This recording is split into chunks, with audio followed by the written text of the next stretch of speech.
കൊഞ്ച് ഫ്രൈ ചെയ്യുന്ന വീഡിയോ ഞാൻ ഇന്നലെ എടുക്കാൻ വിട്ടുപോയി. കൊഞ്ച് എടുത്ത് നല്ല കഴുകി വൃത്തിയാക്കി കുറച്ച് മുളക് പൊടി, മഞ്ഞൾപ്പൊടി, കുരുമുളക് പൊടി, കുറച്ച് നാരങ്ങ നീര്, ഉപ്പ് ഇത്രയും ചേർത്ത് പുരട്ടി ഞാൻ ഫ്രിഡ്ജിൽ വെച്ചിരുന്നു ഇന്നലെ.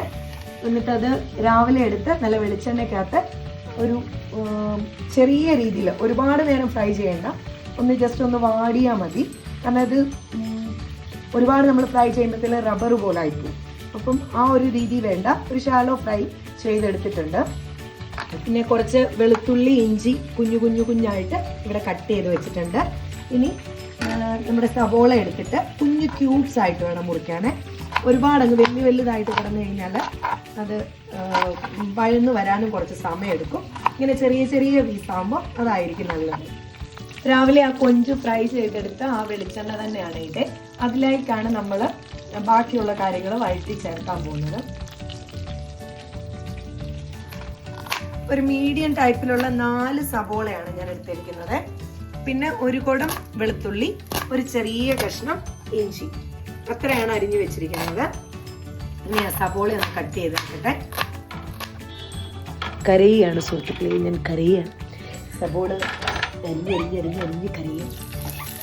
നമ്മൾ ആ ചൂടായ എണ്ണയിലേക്ക് വെളുത്തുള്ളി, ഇഞ്ചി ചെറുതായിട്ട് കട്ട് ചെയ്ത് വെച്ചിരുന്നത് ആഡ് ചെയ്തിട്ടുണ്ട്. ഇനി കുറച്ച് നാടൻ കരിവേപ്പില, ഇവിടെ നല്ല നാടൻ കരിവേപ്പില കിട്ടാൻ കുറച്ച് ബുദ്ധിമുട്ടാണ് കേട്ടോ. അപ്പോൾ നമ്മൾ എടുത്ത് വെച്ചിരുന്ന പഴയ കരിവേപ്പിലയാണ്, അത് ചേർത്ത് കൊടുത്തിട്ടുണ്ട്. കുറച്ച് വാടിയിട്ടുണ്ട്, എന്നാലും നമ്മുടെ കരിവേപ്പില തന്നെയല്ലേ. ഇനി നമുക്ക് ഈ സവോള ഇതിലേക്ക് ആഡ് ചെയ്യാം. വെളുത്തുള്ളി, ഇഞ്ചി അത്യാവശ്യം മൂത്തിട്ടുണ്ട്. കട്ട് ചെയ്ത് വെച്ച സവോള ഇട്ട് കൊടുത്തിട്ടുണ്ട്. ഞാനൊരു മീഡിയം ടൈപ്പുള്ള 4 സവോള എടുത്തിട്ടുണ്ടെന്ന് പറഞ്ഞല്ലോ. കുറച്ച് എന്താ പറയുന്നത്, കൊഞ്ച് നമ്മൾ എടുത്ത് കഴിയുമ്പം അറിയാലോ, ഫ്രൈ ചെയ്ത് വരുമ്പം വളരെ കുറവേ കാണുള്ളൂ. അപ്പം അതിൻ്റെ മസാലയാണ് ഇവിടെ എല്ലാവർക്കും കൂടുതൽ ഇഷ്ടമുള്ള കാര്യം. അപ്പോൾ ഞാൻ അതിനനുസരിച്ച് സവോള കുറച്ച് കൂടുതൽ എടുത്തിട്ടുണ്ട്. നിങ്ങളുടെ ഇഷ്ടമാണ്. കുറച്ച് എണ്ണ കുറവുണ്ട്, കുറച്ച് വെളിച്ചെണ്ണയും കൂടെ ചേർത്ത് കൊടുക്കുകയാണ്. ഇവിടുത്തെ തണുപ്പിൻ്റെ കൊണ്ട് എണ്ണ നല്ല ഉറഞ്ഞിരിക്കുകയാണ്. അപ്പം ഈ രീതിയിൽ വേണം നമുക്ക് എണ്ണ ഇവിടെ വെളിയിലെടുക്കാൻ. കൊഞ്ചിൻ്റെ കുർത്തി തന്നെ നമ്മളിവിടെ കപ്പയും സെറ്റാക്കുവാണ്. ഇവിടെ കേരള സ്റ്റോറിലാട്ടോ കപ്പ കിട്ടുന്ന. അപ്പോൾ ഈ കപ്പ പൊളിച്ചെടുക്കുന്ന പണിയും ഏർപ്പെട്ടിരിക്കുന്നു. ഞാൻ ചിത്രനേരം തിന്നലിട്ടേക്കുവായിരുന്നേ, കുറച്ച് കൂട്ടി കൊടുത്തിട്ടുണ്ട്. ഒന്ന് നന്നായിട്ട് വഴന്നു വരട്ടെ. കുറച്ച് ഉപ്പും കൂടെ നമുക്ക് ചേർത്ത് കൊടുക്കാവേ. ഒരു സ്പൂൺ ഉപ്പ് ചേർത്ത് കൊടുത്തിട്ടുണ്ട്. സവോള ഒന്ന് വഴന്ന് വരാൻ വേണ്ടിയാണ്, പെട്ടെന്ന് വഴന്ന് വരാൻ. സവോള അത്യാവശ്യം വഴന്ന് വന്നിട്ടുണ്ട്. അപ്പോൾ നമുക്കിതിലേക്ക് ഒരു 1/2 ടീസ്പൂൺ മഞ്ഞൾപ്പൊടി ചേർത്ത് കൊടുക്കാം. ഇനി ചേർത്ത് കൊടുക്കുന്നത് മുളക് പൊടിയാണ്. ഇത് ഞാൻ കാശ്മീരി ചില്ലിയാണ് ചേർത്ത് കൊടുത്തിട്ടുള്ളത്. കാരണം ഇവിടെ എരിവ് എല്ലാവർക്കും വലിയ പ്രശ്നമാണ്. അപ്പോൾ കുറച്ച് 1 ടേബിൾ സ്പൂൺ കാശ്മീരി ചില്ലിയും 1 ടേബിൾ സ്പൂൺ നോർമൽ മുളക് പൊടിയും ചേർത്ത് കൊടുത്തിട്ടുണ്ട്. മുളക് പൊടി ചേർത്ത് നന്നായി ഇളക്കി കൊടുത്തിട്ടുണ്ട്. ഈ സമയത്ത് ഞാനൊരു 1/2 മുറി തക്കാളി ചേർത്ത് കൊടുക്കുന്നുണ്ട്. ഒരു ചെറിയ പുളിക്ക് വേണ്ടിയാണ്. തക്കാളി മാത്രമല്ല, ഞാൻ കൊടംപുളിയും കൂടെ ചേർക്കാറുണ്ട്. സാധാരണ നമ്മൾ ഈ കടലിൽ നിന്നുള്ള മത്സ്യങ്ങളും അല്ലെ അതുപോലെ സാധനങ്ങളൊക്കെ ചെയ്യുമ്പോൾ കൊടംപുളി ചേർത്ത് കൊടുത്താൽ ഒത്തിരി നല്ലതാണ്. അപ്പോൾ 2 പീസ് കൊടംപുളിയും കൂടെ ഞാൻ ഈ കൂടത്തിൽ ഇട്ടിട്ടുണ്ട്. എന്നിട്ട് നമുക്ക് ഇനി ഇതിലേക്ക്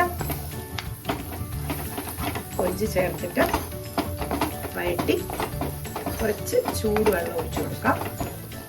തക്കാളി ഒരുവിധം വഴന്ന് വന്നിട്ടുണ്ട്. ഇനി നമുക്കിതിലേക്ക് കൊഞ്ച് ചേർത്ത് കൊടുക്കാം.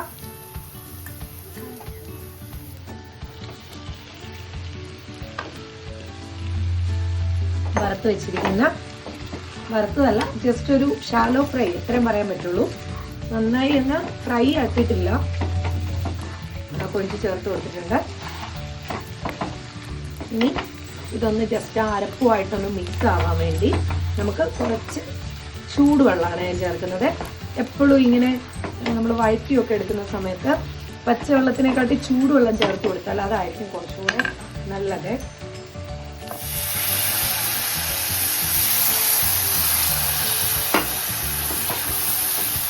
ഒരു 1/2 ഗ്ലാസ് വെള്ളം ചേർത്ത് വെച്ചിട്ടുണ്ട്.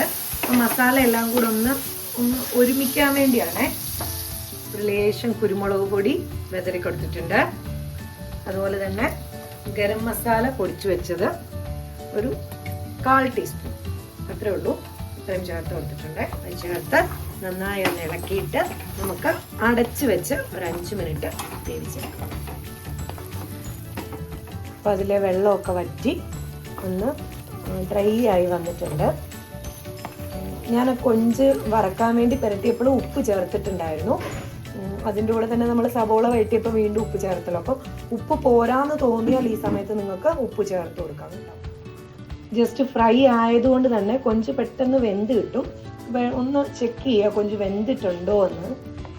അഥവാ വെന്തിട്ടില്ലെങ്കിൽ കുറച്ച് നേരം കൂടി ഇതുപോലെ തന്നെ വെച്ച് കൊടുത്താൽ മതി. അതിൽ ആ ഒരു അരപ്പിൽ കിടന്നത് നന്നായി തന്നെ വെന്തോളും. ഇവിടെ കൂടെ തന്നെ നമ്മുടെ കപ്പ കൊത്തിക്കൊണ്ടിരിക്കുകയാണ്. നല്ല പച്ചക്കപ്പയാണ് കേട്ടോ പ്രാവശ്യം.